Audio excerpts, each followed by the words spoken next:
Boa tarde a todas, a todos. Obrigada. Espero que vocês tenham conseguido almoçar, não tenham pegado muita fila de restaurante, muita espera, tenham descansado um pouco. A gente retoma agora com a mesa 4. Essa mesa tem o apoio do SESC. Obrigada, SESC. É a mesa Sincorá, com o nosso convidado, escritor, compositor, professor José Miguel Wisnik, mediada pela Rita Palmeira, que é a editora da revista Novos Estudos e é crítica literária. Obrigada, boa mesa.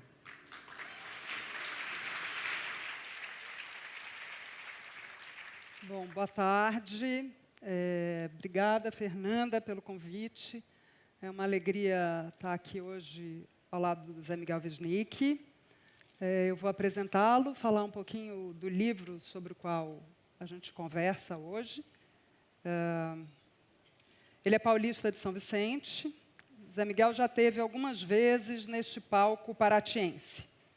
Professor aposentado de literatura brasileira na Universidade de São Paulo, escreveu muitos livros, eu destaco alguns só, como Sem Receita, Ensaios e Canções, que saiu em 2004 pela Publifolha, Veneno Remédio, Futebol e o Brasil, de 2008, sobre o qual ele já falou aqui neste palco, e O Som e o Sentido, uma outra história das músicas, cuja edição mais recente é de 2017, estes dois últimos pela Companhia das Letras, por onde ele também publicou, em 2018, o seu Maquinação do Mundo, Drummond e a Mineração, de que vamos falar já já.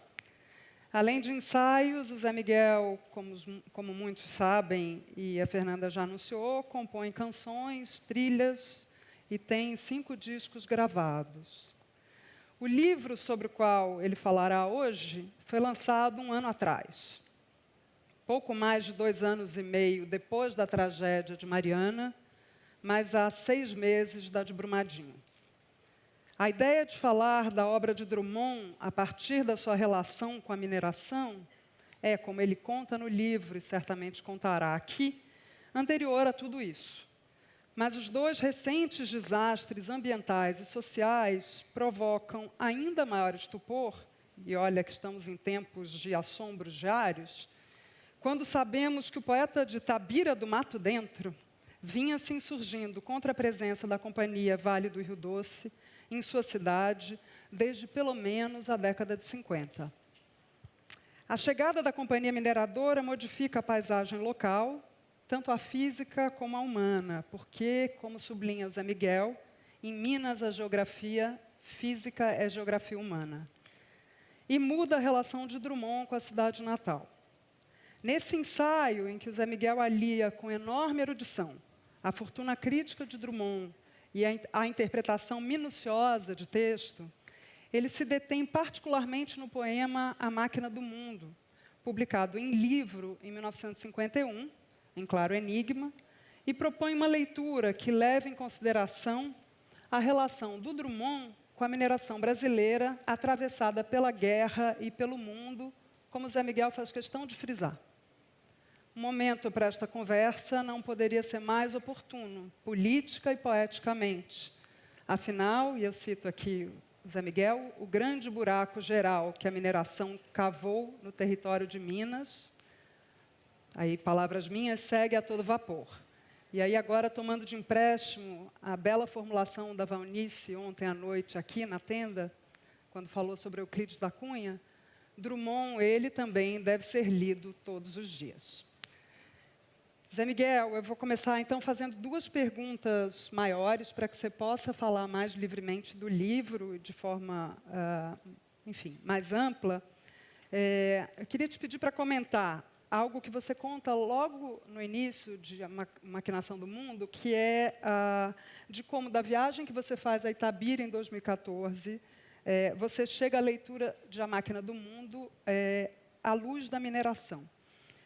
Não é uma leitura corriqueira, né? Não era até então, e não era feita. Não, enfim, ele vai falar um pouco disso também. Em outras palavras, e agora eu me aproprio dos termos que você emprega em vários momentos do trabalho para falar do Drummond, De onde vem essa intuição poético-crítica para a leitura que você propõe? E aí, juntando só com outra pergunta, por que você acha que essa relação do poema com a mineração ela fica praticamente ausente da recepção crítica do Drummond? Muito obrigada pela sua presença, desde já também. Boa tarde a todas e todos. Eu quero dizer que eu não tinha a menor ideia de que ia escrever esse livro. Quando eu fui em Itabira, em julho de 2014, fui à cidade, entre outras cidades de Minas, participar de um evento cultural, dando palestra.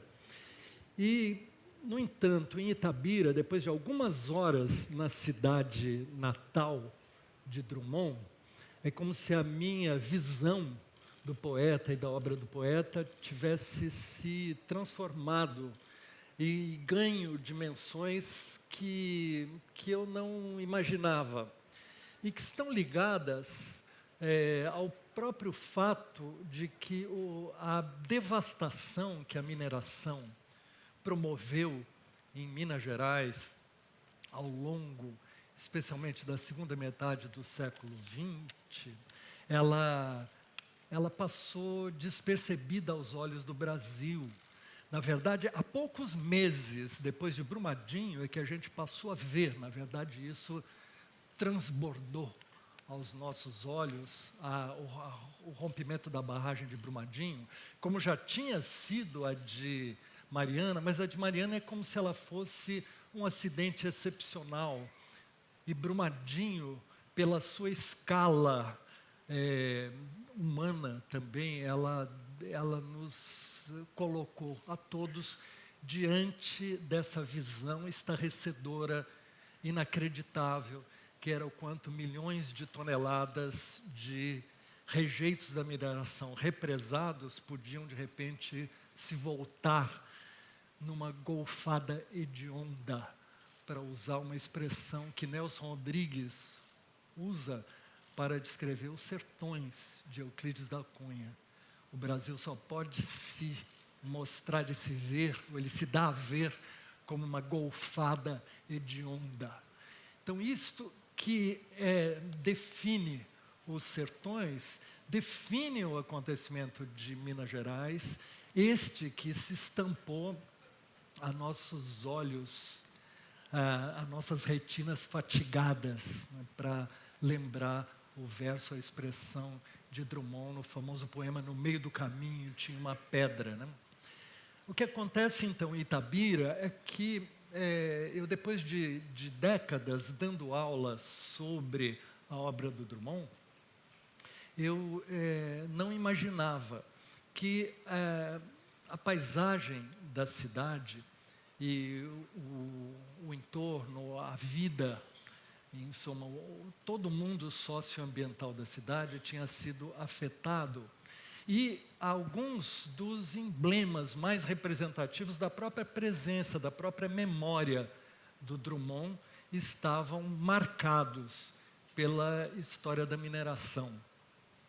A casa onde o Drummond viveu a infância e a adolescência, até ele se mudar depois para Belo Horizonte, em suma, sair de Itabira, era um casarão senhorial. Ele era descendente de mandões mineiros, proprietários de terras, realizadores, quer dizer, daquela violência do mandonismo que é tradicional no Brasil e pela qual ele sente uma enorme culpa. Ele elabora essa culpa a vida inteira. Drummond cresceu num casarão cujas sacadas e portas eram todas voltadas para o Pico do Cauê.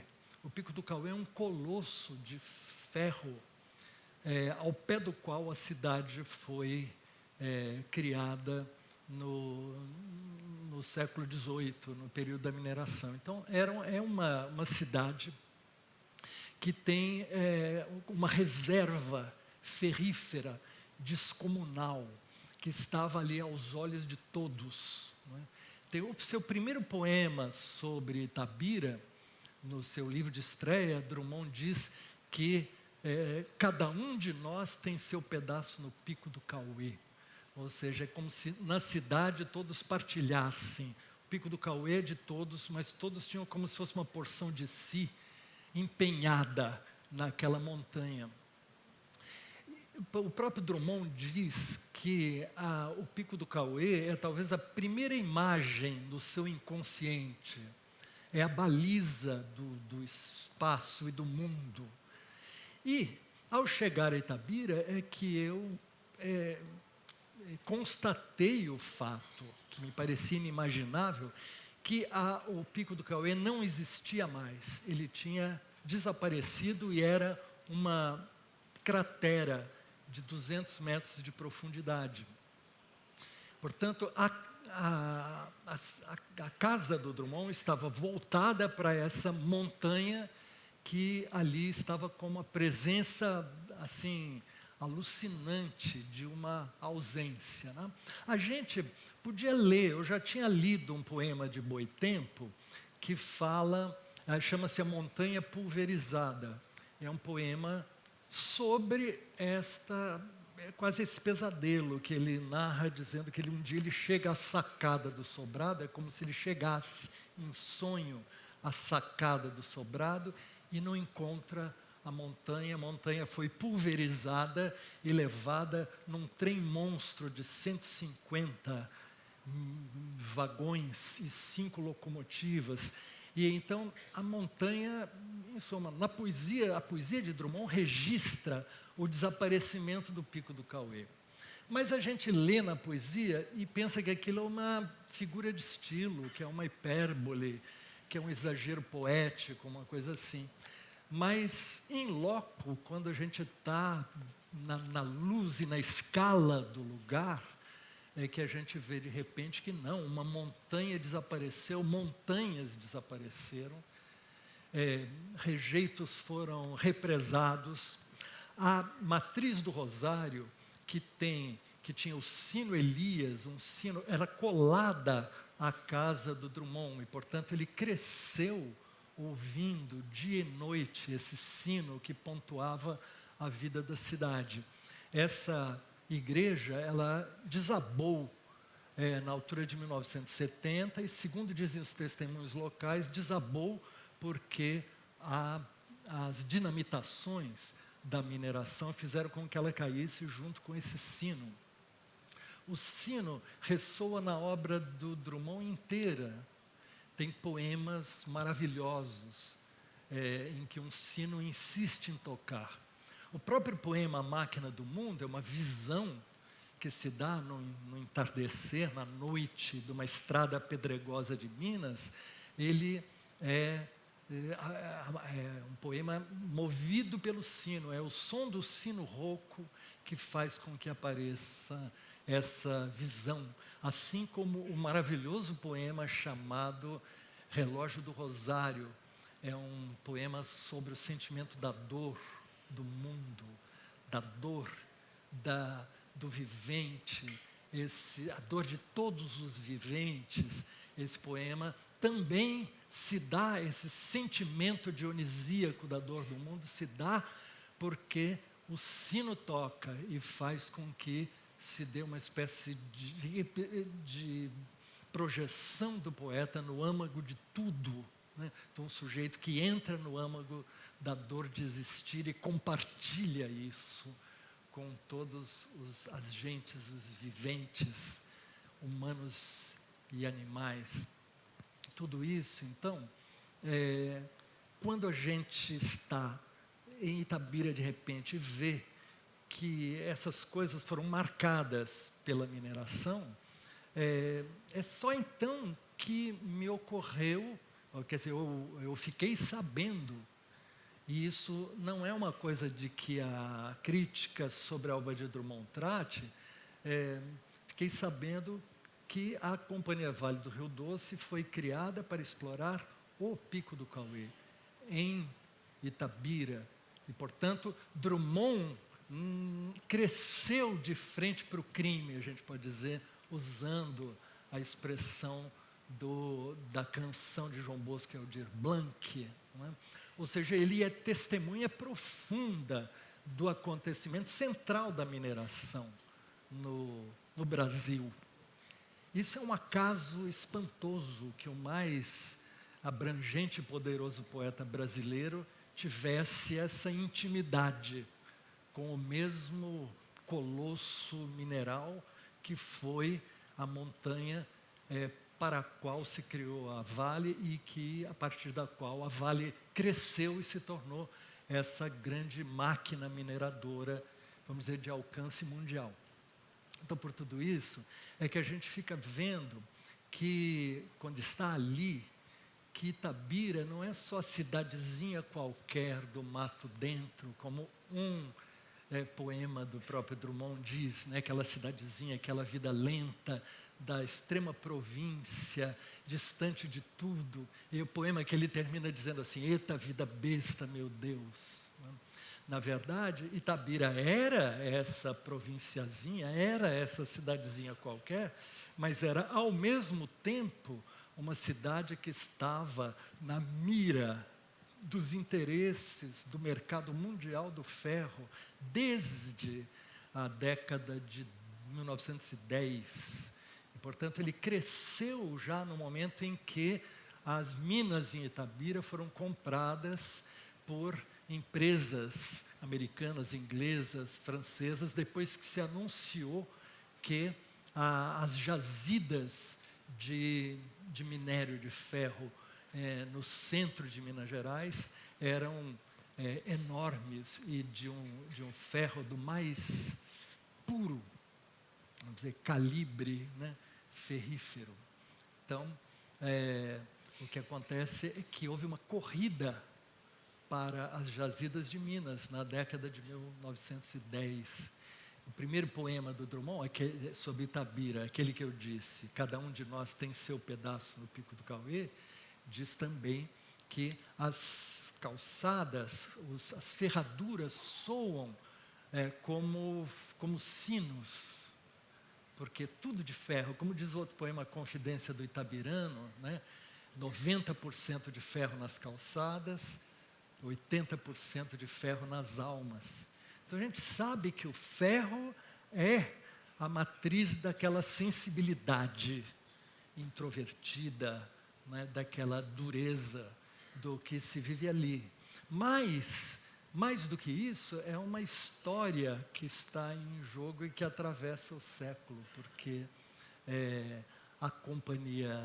instalou-se uma companhia em Itabira, chamada Itabira Iron Ore Company, pronta para explorar o ferro e exportar em 1911. Instaurou-se um braço de ferro entre aqueles que defendiam a livre exportação do minério de ferro e aqueles que defendiam que o ferro tinha que ser associado à criação de uma siderurgia. Por isso, a cidade de Itabira ficou no epicentro da discussão sobre a mineração brasileira nos anos 10, 20 e 30 do século XX. Até que em 1942, uma negociação do governo Getúlio Vargas com ingleses e americanos, num período de guerra, e de maneira oferecendo ferro a baixo custo, foi assim que se criou, com empréstimos americanos e ingleses, a Companhia Vale do Rio Doce, e ela passou então a explorar o ferro de Itabira. Num primeiro momento, o ferro para ir à guerra. O ferro, o sono rancoroso dos minérios, foi acordado para ir à Segunda Guerra Mundial. E é espantoso que o maior poeta brasileiro da guerra, né, que na Rosa do Povo escreveu tão profundamente sobre a guerra, seja da mesma cidade que que ofereceu, quer dizer, que foi sacrificada para que o ferro fosse exportado para a indústria bélica no momento desse esforço de guerra. Então, Itabira, na verdade, está num lugar que é mundial, desde que o Drummond é criança, né? E essa é uma coisa que nos leva a pensar, porque esse poeta, no qual aparece tantas vezes a palavra mundo, que é autor de O Sentimento do Mundo, A Máquina do Mundo, Mundo, Mundo, Vasto Mundo, se eu me chamasse Raimundo, isso que de tantas formas traz a palavra mundo, das situações mais corriqueiras até as maiores. Esse poeta com sentimento do mundo é um poeta tão ligado a uma cidadezinha qualquer da província. Isso sempre foi e nos aparece como um enigma desse poeta tão cosmopolita e tão local, né? Mas, na verdade, nós podemos sentir que a própria cidade, ela era essa cidadezinha perdida, aparentemente perdida, era uma cidade ligada a uma discussão nacional muito forte e, ao mesmo tempo, a uma rede de interesses que fez com que ela fosse o epicentro da mineração brasileira, da extração mineral, e ela, depois da guerra, fizesse com que a Companhia Vale do Rio Doce ganhasse essa dimensão que ela ganhou, e tudo isso crescesse e ganhasse mercados, né, pelo mundo todo. E foi essa sensação que dava para sentir em Itabira, ou seja, que a máquina do mundo estava ali, né?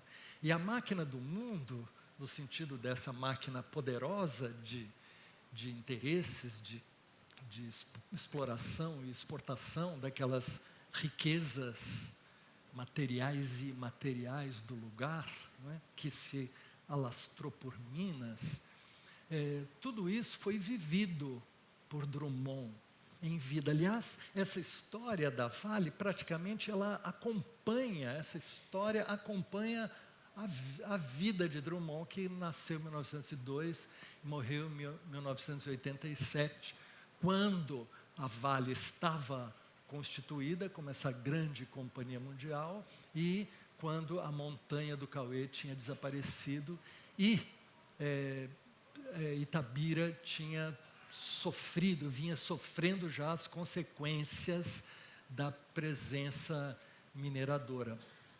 Então, são coisas assim que fazem com que a gente volte a ler o poeta, né? E que a gente sinta que entre esse primeiro poeminha do Cada Um de Nós Tem Seu Pedaço no Pico do Cauê e A Montanha Pulverizada, que é de 1970, no meio do caminho tem uma pedra assombrosa, que é o próprio poema A Máquina do Mundo, que é um poema que foi escrito neste período, no período ou logo depois, no ano seguinte ao ano em que Drummond foi pela primeira vez a Itabira de avião, num aviãozinho de 4 lugares que era da própria Vale. Ele foi com um irmão, chamado por um outro irmão, porque a mãe estava doente e ia possivelmente morrer por aqueles dias. Ela acabou morrendo no fim daquele ano. Mas em maio, Drummond esteve nesse aviãozinho, que era um táxi aéreo. Ele chama de táxi aéreo numa crônica chamada Antigo. É um aviãozinho da própria Vale, mas neste voo entre Belo Horizonte e Itabira, ele pode vislumbrar Minas Gerais do alto, como ele nunca tinha visto, né? E ele vê então o coral das montanhas, como ele chama, o Rio das Velhas, como uma fita amarela, não é? Todas as coisas, de repente, as pequenas e as grandes se ligavam todas, e ele sente que o silêncio e a solidão de Minas, que se podia sentir do alto, é como se pesasse toneladas, né? Que é uma imagem da mineração, né? Como se fosse um minério invisível, feito de solidão e silêncio, e que dali era possível entender como é que um homem lá embaixo pastoreia uma res ou debulha um grão de milho. Ou seja, essa visão é uma visão total que pega montanhas, rios, mineração, a lavoura e a pecuária, não é? Como se ele tivesse visto do alto alguma coisa que é total. E nós podemos dizer que é alguma coisa, sim, que marca a visão do poema A Máquina do Mundo, onde se vê tanto uma visão grandiosa, vamos dizer assim, do universo, tal como acontece no final dos Lusíadas, de Camões, onde aparece essa imagem da máquina do mundo, é uma imagem tradicional, quer dizer, clássica da literatura, mas ao mesmo tempo é a mesma viagem em que Drummond, desse aviãozinho e descendo depois em terra, viu o Pico do Cauê sendo dinamitado, né? Portanto, ele subiu ao Pico do Cauê e viu os caminhões descendo, arfando de ferro, os trens partindo para o tal trem monstro que até hoje não para de levar dia e noite minério em Itabira e, ao mesmo tempo, ali ele vê as dinamitações. Isso significa um enorme golpe para ele, um trauma, porque significa, na verdade, é todo o mundo mais precioso da vida pessoal, íntima, da memória, da infância, que estão abalados por esse acontecimento, que é ao mesmo tempo de enormes consequências socioambientais. Em resumo, o Drummond, acho eu, escreve o poema nesse contexto e depois, durante os anos 50, ele escreve sucessivos artigos no Correio da Manhã e no Jornal do Brasil, em que ele atacava a ação da Vale na região e dizia justamente que a mineração se fazia sem atentar minimamente para as consequências que ela produzia. A mineração era uma exploração que se fazia de maneira cega, cumulativa, interessada nas quantidades, nos lucros exponenciais que faziam a companhia crescer de maneira acelerada e sem que a região, a cidade, recebesse a contrapartida e os cuidados referentes a esta exploração cega que eles faziam. Então, Drummond martelou esse assunto em sucessivas crônicas que, sintomaticamente, nunca foram publicadas em livro e ficam também elas silenciadas, escondidas, ocultas, porque há um sintoma qualquer que faz com que esta história da mineração, pelo próprio fato dela trazer a promessa de um progresso, de lucros, da acumulação, em suma, as promessas da modernização, enquanto exploração e acúmulo, elas escondem o fato que, na verdade, ninguém quer ver durante esse tempo, que ali havia uma degradação, um atentado à vida, à riqueza material e imaterial de Minas, e ao mesmo tempo que uma acumulação de rejeitos. Isso não estava posto na época do Drummond, mas dá uma acumulação que implica em que montanhas vão desaparecendo, enquanto periclitantes montanhas de rejeitos vão se armando como castelos de cartas, que é algo com o qual nós nos deparamos hoje e agora há bem pouco tempo. Quando polemizava com a Vale, o Drummond dizia que a companhia, a empresa, fugia às críticas, às demandas, às questões que se levantavam sobre a ação dela. E a empresa se furtava a assumir o que fazia, ele chamava isso de comédia embromatória.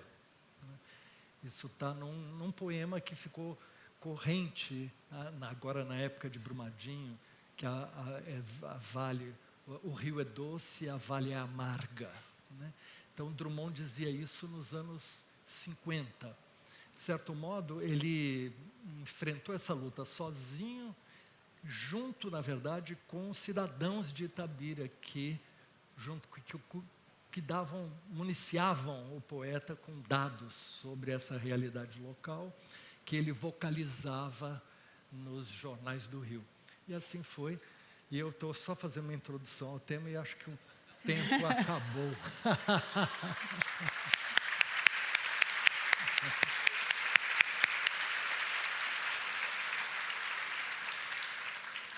Zé Miguel, a gente precisaria de muito mais tempo, mas como a gente tem pouco tempo, eu queria lembrar, eu acho que a gente tem a imagem, queria só que você comentasse aquele anúncio que a Vale faz um anúncio em que, em 70, né, em 1970, em que ela se apropria de um verso do Drummond, né, num episódio de uma disfarçatez sem tamanho.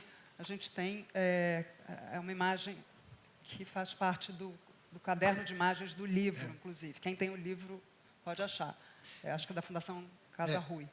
Esse é um anúncio publicitário da companhia Vale, em 1970, portanto, em plena ditadura militar, na época do chamado Milagre Brasileiro, e foi recolhido pelo Drummond. Ali, aqueles furinhos de lado são porque isso fazia parte do fichário do Drummond, que colecionou tudo que se falou sobre o poema No Meio do Caminho. No meio do caminho tinha uma pedra no meio do caminho.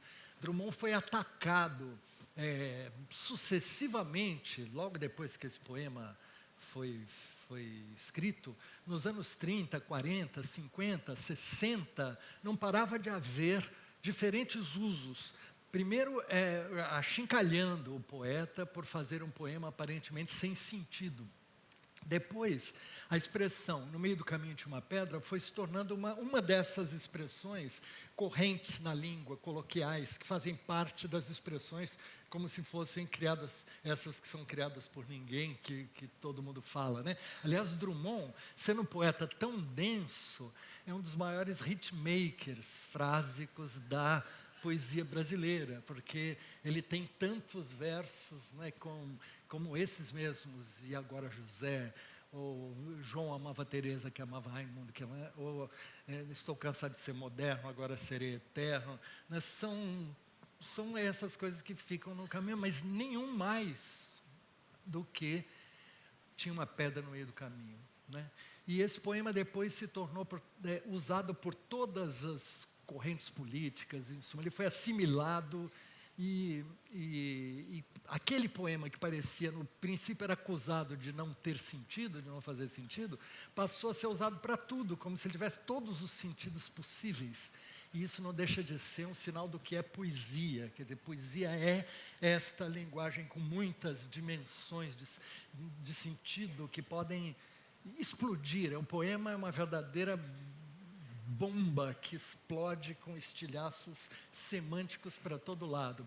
E Drummond colecionou isso, porque ele era um tipo assim, um funcionário público exemplar, né?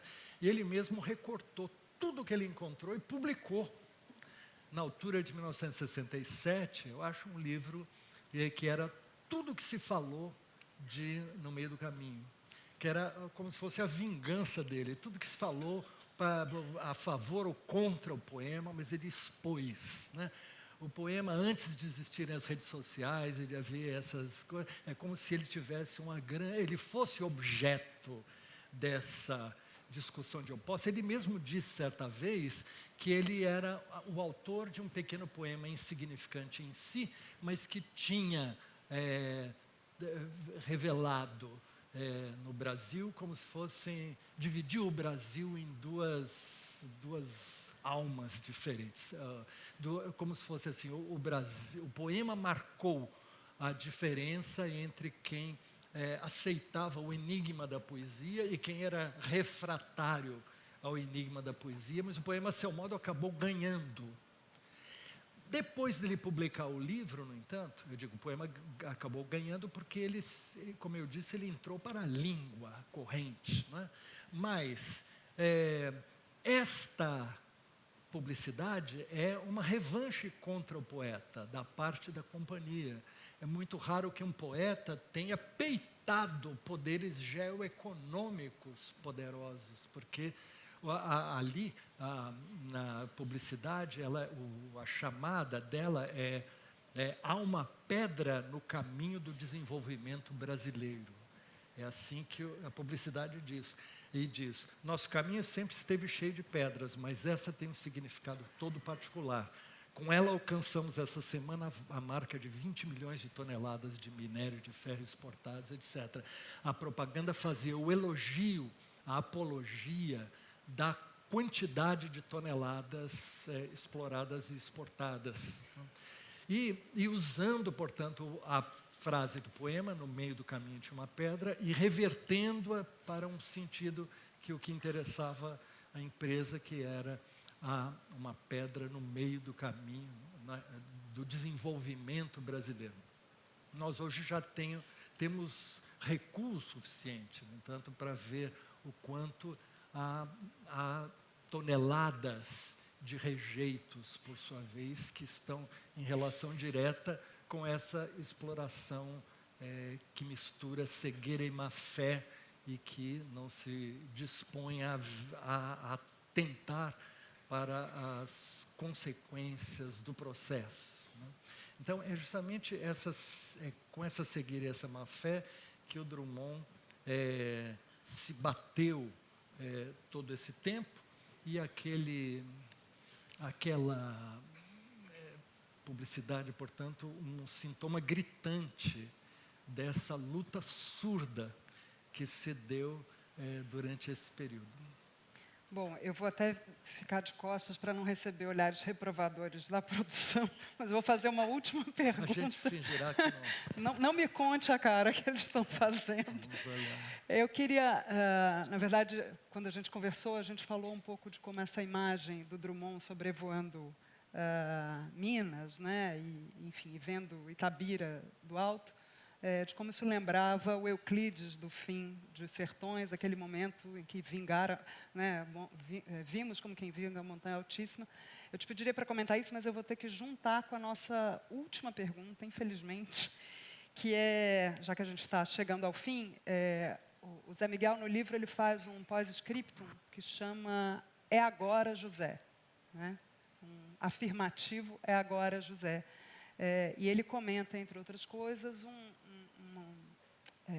uma situação de um menino durante uma manifestação recitando esse poema, o E Agora, José. José. E aí, queria que, enfim, você comentasse um pouquinho esse fim do livro, que é também uma espécie de um início, de uma aposta na poesia. E aí a gente... É um vídeo que correu na internet em 2016. E é um menino baiano, em Salvador, durante uma manifestação, àquela altura de rua, ele fala, alguém filmou esse menino, esse garoto chamado Vitor, falando o poema É Agora, e Agora José. Justamente o poema é a pergunta, porque essa pergunta É Agora José é a pergunta que nós podemos dizer que o país vive, né? Ao mesmo tempo que ela nos faz pensar em agora, não só E Agora José, mas é agora José, né? Isso que acontece, esse menino, ele diz o poema, isso é uma coisa maravilhosa, que um garoto em condição de vulnerabilidade, né, de vida, como se diz, diga esse poema tão denso, de uma maneira tão tomando para si, tão inteira, né? E isso nos ensina algumas coisas. Então, eu convido vocês a gente ouvir ver esse rápido vídeo, e eu falar uma coisinha final sobre ele. Com licença.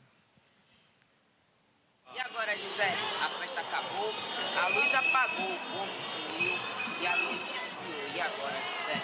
E agora você quer ser único, soma dos outros. Você que faz versos, que ama, protesta. E agora, José? Está sem mulher, está sem discurso, está sem carinho. Já não pode beber, já não pode fumar. Cuspir já não pode. E a noite esfriou e tudo fugiu, tudo acabou. E agora? Sua doce palavra, seu estante de febre, sua gula em jejum, sua biblioteca, sua lavra de ouro, seu terno de vidro, sua incoerência, seu ódio. Com a chave na mão, quer abrir a porta, não existe porta. Quer morrer no mar, mas o mar secou, quer ir para Minas. Minas não há mais, José, e agora? Se você gritasse, se você bebesse, se você cansasse, se você tocasse a valsa vienense, se você morresse, mas você não morre. Você é duro, José, sozinho, no escuro, sem teogonia, sem parede nua para se encostar, sem cavalo preto que fuja a galopes. José, você marcha, José, José para onde? Carlos Drummond de Andrade.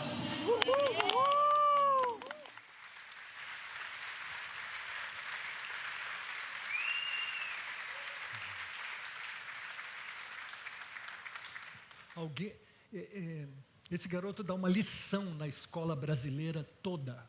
A escola, nós somos o país do analfabetismo funcional. Analfabetismo funcional é a incapacidade de dar sentido ao texto, ao que se lê. Portanto, você pode ter o alfabeto, mas você não sabe como trocar com o que você lê, você emprestar sentido. Isso é a melhor expressão possível do que a leitura, e quanto mais a leitura de poesia, porque a leitura de poesia é aquela que pede de você, você tem que se entregar ao que ela pergunta ao mesmo tempo. E a pergunta que é feita aqui é a pergunta-chave. Portanto, esse menino é a pergunta e é a resposta.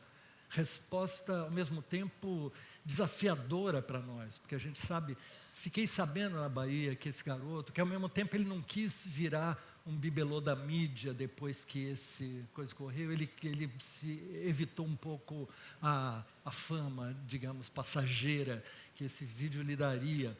Ao mesmo tempo, me disseram que ele foi vítima de violência policial e que isso o transtornava também a ponto de não sabermos mais em que espiral de violência entrava o destino dele. Mas o destino dele é o do Brasil, porque é nisso que está jogado. Ao mesmo tempo, o maior, vamos dizer, mais poderoso e abrangente poeta brasileiro fazendo a pergunta fundamental que ele toma para si e nos devolve. Então, por isso mesmo, é que a gente tem que desarmar a ideia de que literatura é para gente que tem condições, que pobres, pretos, desassistidos, não podem ter uma relação viva com a literatura, com os maiores poetas, que a escola não pode, na verdade, que a mídia não pode ser capaz de fazer com que isso seja um bem de todos. Essa é uma coisa que está viva nesse depoimento aqui.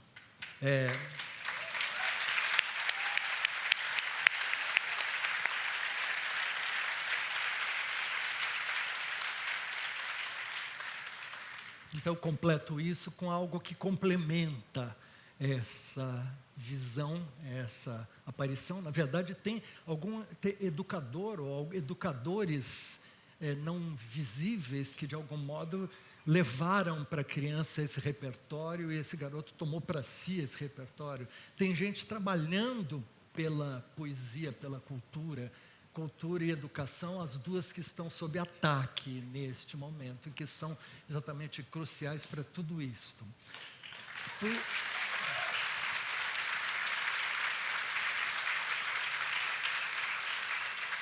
Eu termino com o poema Letra de Canção, que Arnaldo Antunes fez para João Gilberto, em parceria com César Mendes. O poema da letra é assim: são tantos e tão poucos têm noção de como se inaugura uma nação. Não é bem com monumentos ou com balas de canhão. É quando uma brisa bate na respiração e entra no juízo de um João, que dedica todo empenho e amor ao seu engenho para arejar os cantos da canção e dar sentido à nossa sensação. Milhares de partículas no ar reviravoltam numa vibração para nos dar sua bênção, para nos tirar do chão, como se a rotação da terra fosse então essa voz e esse violão. Quando uma só pessoa o silêncio aperfeiçoa, toda a multidão escuta o coração e se torna civilização.